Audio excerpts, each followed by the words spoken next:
欢迎来到新兴消息频道，请订阅频道，所以大家不要错过当天最热门的新闻。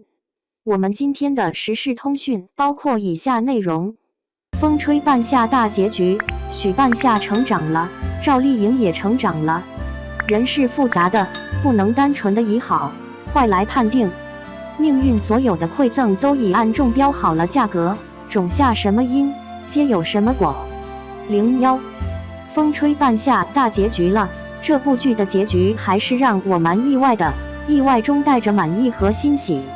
满意的是每个人都曾为自己过去的错误买单，没有逃掉；欣喜的是结局非但没有烂尾，还立意升华了，是很有质量的一部剧。以前的许半夏是一个性格虎，内心野，说话直接带刺，睚眦必报的女商人，但是经历过那么多事之后，她成长了，从功利心很重的商人成长为了一个有点担当的民营企业家。上市是许半夏事业的转折点，如果不急于上市，她的钢铁事业也不会岌岌可危。由上市随之带来了偷税漏税的案子，上市的计划只能暂时搁浅，之后又涉及到涉嫌侵占国有资产和走私，几乎一夜之间，许半夏的钢铁帝国顷刻之间崩塌了。反差感是很强烈的，原本是雄心勃勃的如火如荼开展上市计划，一切都在向好的方向发展，可是随之被一个又一个案子缠身，接踵而至，应接不暇。许半夏在经历过那么多案子缠身之后，他才意识到了自己过往中有那么多不干净的地方。当解决完所有的麻烦之后，许半夏宣告终止上市计划。他坦言，是良心的不安。那年我为了建堆场和码头，选中了一片滩涂，但是最终是以不正当的方式拿下来的。那时候我还年轻，不知道命运所有的馈赠早已在暗中标下了价格。虽然事情已经过去了很多年，但是我的内心一直受到强烈的谴责。我需要给因此受到伤害的每一个家庭一个真诚的道歉，给自己一次忏悔的机会。公司未来要上市，我不希望因为我的过错而让公司的未来对社会产生不良的影响。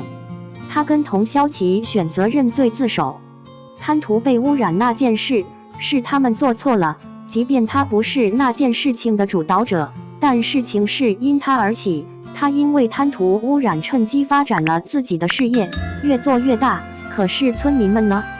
给村民们生活造成的伤害，不单单是赔偿就能解决和弥补的。不得往生，是陈宇宙的不得往生，也是许半夏心里逃不过的一笔债。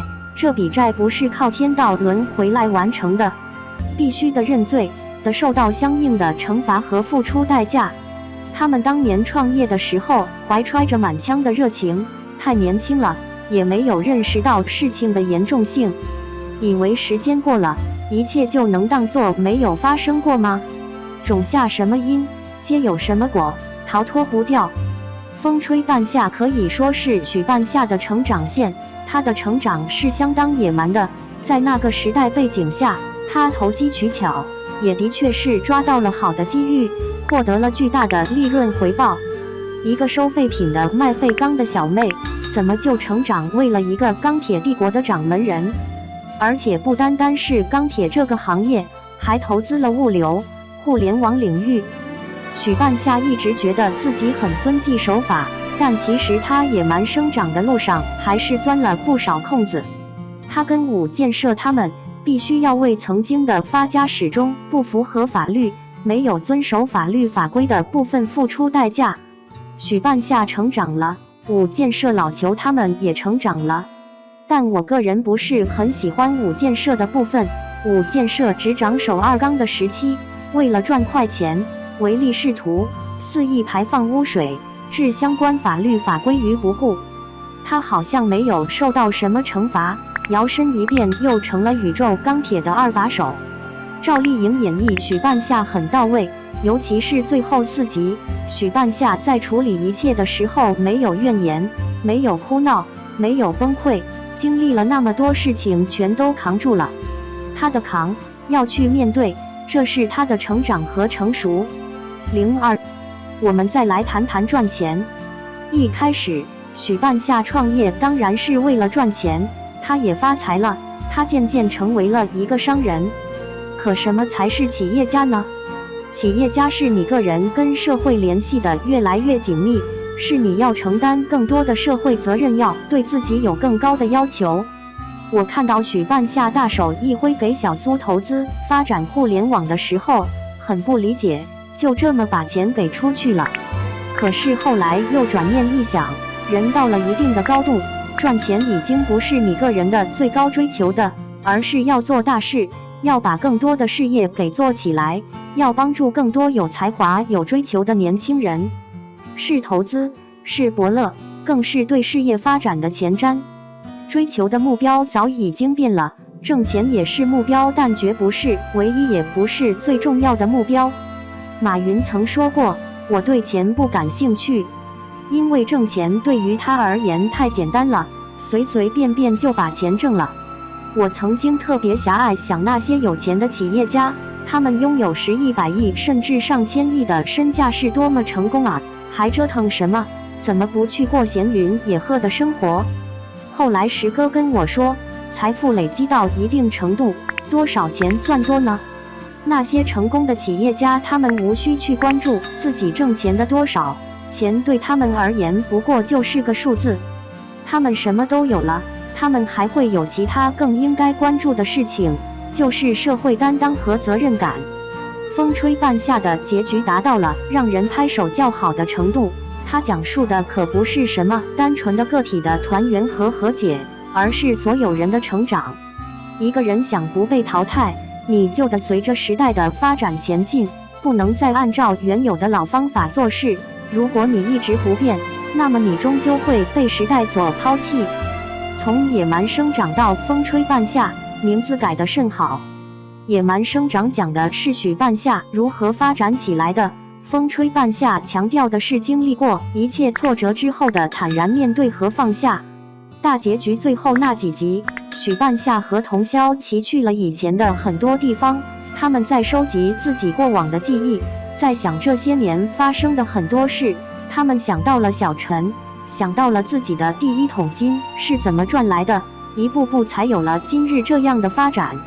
成功了，但是成功的路上也有着很多不光彩，一切都将回到正轨上来。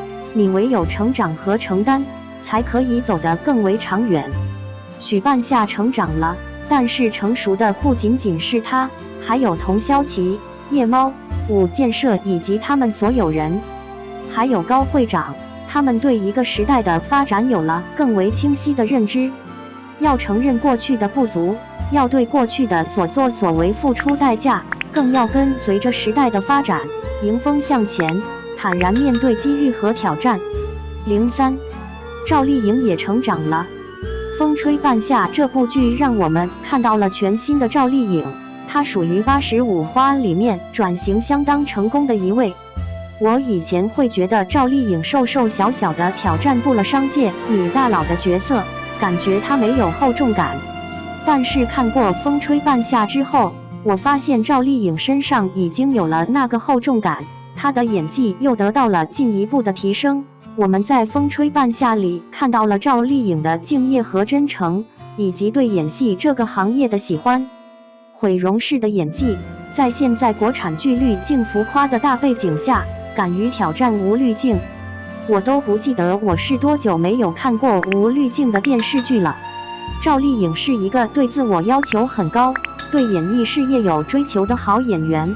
她不单单是为了自己事业的发展，赚钱也不是最为主要的目的，而是为了拍出好的作品，为了让自己敢于尝试不同的角色。我们是可以从许半夏身上看到赵丽颖的蜕变的。